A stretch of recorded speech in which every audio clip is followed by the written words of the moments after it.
Hi అండి. అందరికీ నమస్తే. Welcome to my channel. ఈరోజు మరొక కొత్త రెసిపీతో మీ ముందుకొచ్చాను. ఈ కర్రీ రైస్, రోటీ, చపాతీ, పుల్కా అన్నింట్లోకి కూడా చాలా బాగుంటుందండి. అలాగే ఎండాకాలం కాబట్టి మన బాడీకి కూడా చాలా చలువ చేస్తుంది. ఆరోగ్యానికి కూడా చాలా మంచిది. ఎన్నో ఆరోగ్య ప్రయోజనాలున్న ఈ కూర ఏంటనుకుంటున్నారా? గసగసాలు మీల్ మేకర్ గ్రేవీ కూరండి. చాలా బాగుంటుంది. ఒకసారి వీడియో ఫుల్గా చూసి మీరు కూడా ఇంట్లో ట్రై చేసి ఎలా ఉందనేది కామెంట్ చేయండి. వీడియో చూసిన వెంటనే ఒక లైక్ చేయండి. ఇప్పుడు ఈ కూర కోసం నేను 2 స్పూన్లు గసగసాలని, అలాగే కొద్దిగా జీలకర్ర, 4 వెల్లుల్లి రేకల్ని తీసుకొని మెత్తగా మిక్సీ పట్టుకోవాలి. గసగసాలు త్వరగా నలగవండి, అందుకని కొంచెం ఎక్కువ టైమే మెత్తగా మిక్సీ పట్టుకోవాలి. అలాగే ఆల్రెడీ నేను ఒక బాండి పెట్టాను కదా స్టవ్ వెలిగించి, అందులో తగినంత ఆయిల్ వేసుకొని ఉల్లిపాయలు, పచ్చిమిర్చి వేసుకోవాలి. ఉల్లిపాయలు కొంచెం ఎక్కువే పడతాయండి ఈ కూరకి. ఉల్లిపాయలు ఎక్కువ వేసుకుంటేనే బాగుంటుందన్నమాట. వాటిలో కొద్దిగా సాల్ట్ వేసుకొని మగ్గనివ్వాలన్నమాట. చాలా బాగా మగ్గితే బాగుంటుంది కూర. ఇలా కలిపిన తర్వాత ఒకసారి మూత పెట్టుకొని మధ్య మధ్యలో కలుపుకుంటూ మగ్గనివ్వాలి. అలాగే ఈ కూర కోసం నేను ఒక గుప్పెడు మిల్ మేకర్ని నీటిలో నానబెట్టానండి. ఇది హాట్ వాటర్లోనే నానబెట్టక్కర్లొద్దు, కొంచెం ముందుగా నార్మల్ వాటర్లో అయినా నానబెట్టుకుని ఉంచుకోవచ్చు. అలాగే ఒక గుప్పెడు వెల్లుల్లి రేకల్ని పొట్టు వలిచి గిన్నెలో పెట్టానన్నమాట. మిక్సీ పట్టినప్పుడు ఒక 4 వేసాను. ఇప్పుడేమో ఆ గిన్నె నిండుగా కూడా వేసుకోవచ్చండి. ఎక్కువ వేసుకుంటే ఇంకా బాగుంటుంది. కానీ వెల్లుల్లిపాయలు అయితే చాలా రేటుగా ఉన్నాయి.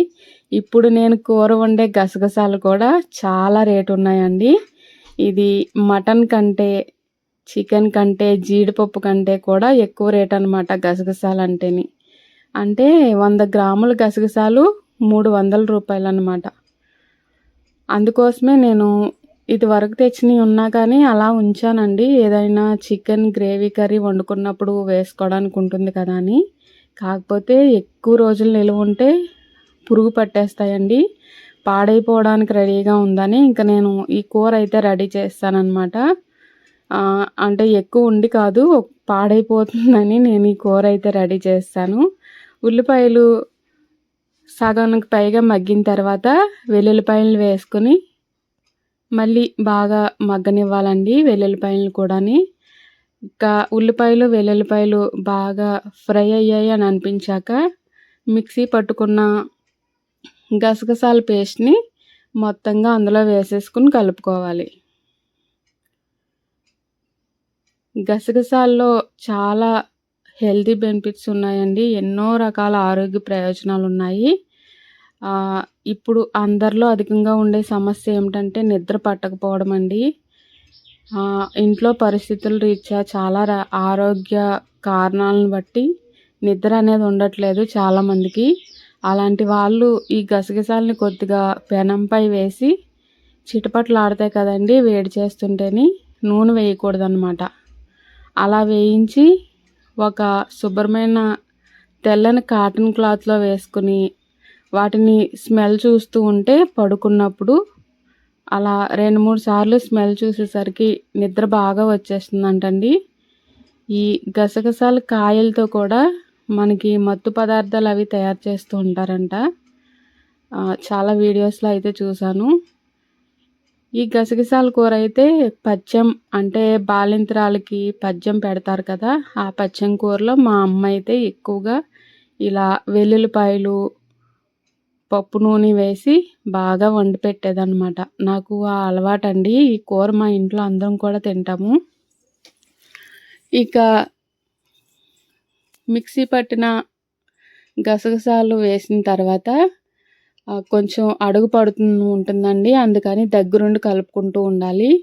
అది కూడా బాగా ఫ్రై అయ్యి ఆయిల్ పైకి తేలుతుంది అన్నప్పుడు కొంచెం పసుపు వేసుకుని నానబెట్టి పక్కన పెట్టాం కదా మీల్ మేకర్ని కూడా వేసేసుకుని ఈ మసాలా అంతా పట్టేలాగా కలుపుకోవాలి. ఇందులో మసాలా అంటే ఏం లేదండి, క్యాజువల్గా అలా వచ్చేస్తుంది నోటి నుంచి.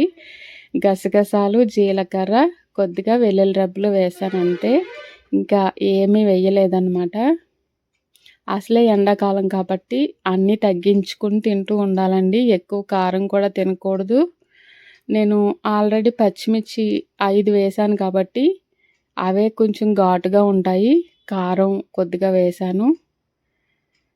ఇలా సరిపోతుందండి. ఇదే బాలింత్రాలకి పెట్టేప్పుడైతే ఒక్క పచ్చిమిరపకాయ వేసి చిటికెడు కారం వేస్తానంతే. ఎందుకంటే ఆ సమయంలో కారం అవి తినకూడదు కాబట్టి. చూసారా, నేను మధ్యలో 2-3 సార్లు కలిపానన్నమాట కారం వేసాక మూత పెట్టి. ఇప్పుడు ఆయిల్ పైకి తేలినట్టుగా వస్తుంది. అంటే ఈ కూరకి ఎంత ఎక్కువ ఆయిల్ వేసుకుంటే అంత కలర్ఫుల్గా కనిపిస్తుందండి. కానీ నేను ఎక్కువ ఆయిల్ అయితే వేయలేదు. ఇప్పుడు కొద్దిగా నీళ్ళు వేసుకోవాలి కదా.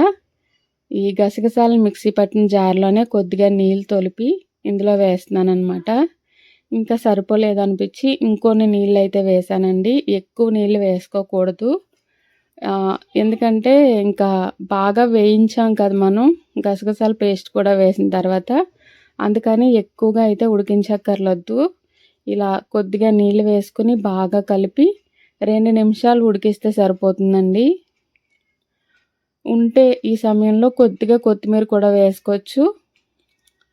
ఆ 2 నిమిషాలు ఉడికేప్పుడు కూడా మధ్య మధ్యలో ఒక 2-3 సార్లు కలుపుకుంటూ ఉండాలండి. ఎందుకంటే గసగసాలు కదా మనం వేసింది, మెత్తని పేస్ట్ కాబట్టి త్వరగా అడుగంటుతుందన్నమాట, అంటే మాడిపోతుంది. నేను పెట్టిన ఈ బాండి కొద్దిగా దలసరిగా ఉన్నది కాబట్టి ఇంకా అడుగంటే ప్రసక్తి ఉండదండి. నేను మధ్య మధ్యలో కలుపుతూనే ఉన్నాను. ఇలా 2 నిమిషాలు ఉడికిందండి, అదే మీకు చూపిస్తున్నాను. నేను ఉప్పు సరిపోయిందా లేదా అనేది చెక్ చేసుకోవాలి. ఈ సమయంలోని సరిపోలేదని కొద్దిగా సాల్ట్ అయితే వేశాను. ఒక పక్కన రైస్ కూడా రెడీ అయిపోతుంది, చూస్తున్నారు కదా. కంచు పాత్రలో అన్నం వండుతున్నాను. నేను నా ముందు వీడియోస్ చూసుంటే మీకు అర్థమవుతుంది చూసిన వాళ్ళకి. ఈ పాత్ర తీసుకున్నప్పటి నుంచి కూడా నేను అందులోనే వండుతున్నాను. ఆరోగ్యపరంగా అయితే చాలా ఇబ్బందులు అయితే తగ్గాయండి ఈ పాత్రలో తినడం వల్ల. ఈ కూర అయితే ఎందులోకైనా కూడా చాలా బాగుంటుందండి. ఎందుకంటే అంతా కూడా గ్రేవీ లాగా ఉంది. మీల్ మేకర్ కూడా వేసుకున్నాం కాబట్టి చాలా టేస్టీగా ఉంటుందండి. ఎవరికైనా ఈ కర్రీ తెలియకపోతే ఈ వీడియో చూసి ఒకసారి వండుకొని చూడండి, చాలా బాగుంటుంది. ఇంట్లో అందరూ కూడా ఇష్టంగా తింటారు. ఉప్పు వేసాను కదా అని మళ్ళీ కొద్దిగా మూత పెట్టానండి కలిపిన తర్వాత. ఇక స్టవ్ ఆఫ్ చేసుకోవడమేనండి. కూర అయితే రెడీ అయిపోయింది. మా గోదావరి వాళ్ళ సైడ్ అయితే ఇటువంటి కూరలన్నీ తెలుసండి అందరికీ కూడాని. మన సబ్స్క్రైబర్స్ ఎక్కడెక్కడి నుంచో చూస్తున్నారు, వాళ్ళకి ఎవరికైనా తెలియదు కదా అని ఈ వీడియో అయితే పోస్ట్ చేస్తున్నాను. కూర అయితే చాలా బాగుంటుంది. మన వైపు ఉన్న వాళ్ళకి కూడా చాలామందికి తెలియదండి. ఇదే విధంగా జీలకర్ర కూర కూడా వండుకోవచ్చు. ఇవి ఆరోగ్యానికి చాలా మంచివండి ఇలాంటి కూరలన్నీ కూడాని. ఇలా చేసుకుని చారు పెట్టుకోవచ్చు, లేదా సాంబార్ అవి కాసుకోవచ్చు. మా ఇంట్లో నేను రెగ్యులర్గా ఉదయాన్నే పెరుగు తోడు పెడతాను కాబట్టి ఇంక నేను చారు అది ఏం పెట్టట్లేదండి. ఇలా సరిపోతుందన్నమాట. ఈ 2 కూడా రెడీ అయిపోయినాయి. ఇప్పుడు వేడివేడిగా సర్వ్ చేసుకోవడమేనండి. చూస్తున్నారు కదా, కూర ఇంకా ఆయిల్ వేసి ఎక్కువ కారం వేసామనుకోండి ఇంకా కలర్ఫుల్గా కనిపిస్తుంది. కానీ మన ఇంట్లో మన పిల్లలు మనము ఎలా తింటాం అనేది అడ్జస్ట్ చేసుకొని వేసుకుంటూ ఉండాలన్నమాట. మాకైతే ఇలా సరిపోతుంది. ఇది మటన్ కర్రీ లాగా చాలా బాగుంటుందండి. కానీ గసగసాలు చాలా కాస్ట్లీ ఉంది రేటు. దాన్ని చూసుకుని మీ ఇంట్లో ఉంటే లేదా తెచ్చుకున్నప్పుడు ఒకసారి కంపల్సరీగా ఈ కూర అయితే ట్రై చేయండి, చాలా బాగుంటుంది. అలాగే వీడియో నచ్చితే మరింత మందికి షేర్ చేయండి. వీడియో ఎక్కడ స్కిప్ చేయకుండా పూర్తిగా చూసిన తర్వాత ఒక లైక్ చేయండి. మరొక మంచి వీడియోతో మళ్ళీ మేము ముందుకు వస్తానండి. ఈ కూర అవ్వగానే మా బాబు అయితే రైస్ పెట్టమన్నాడు అనమాట. చెప్పాను కదా ఇంట్లో అందరూ ఇష్టంగా తింటారు ఈ కూరని. వేడి వేడిగా అన్నం వడ్డించి కూర పెట్టానండి. ఇంకా 4 రోజుల క్రితం నేను పచ్చి మాగాయ అనేది కలిపాను అనమాట కొత్తగాని. ఇంకా ఆ పచ్చడి అయితే అసలు వదలట్లేదు వాడేంటి అందరం అలాగే తింటున్నాం అనమాట. చాలా బాగుంది. చూడండి, నేను ఈ ప్లేట్లో వేస్తూ ఉంటాను. పచ్చడి పెట్టేప్పుడు వీడియో తీయలేదన్నమాట నేను. చూస్తున్నారు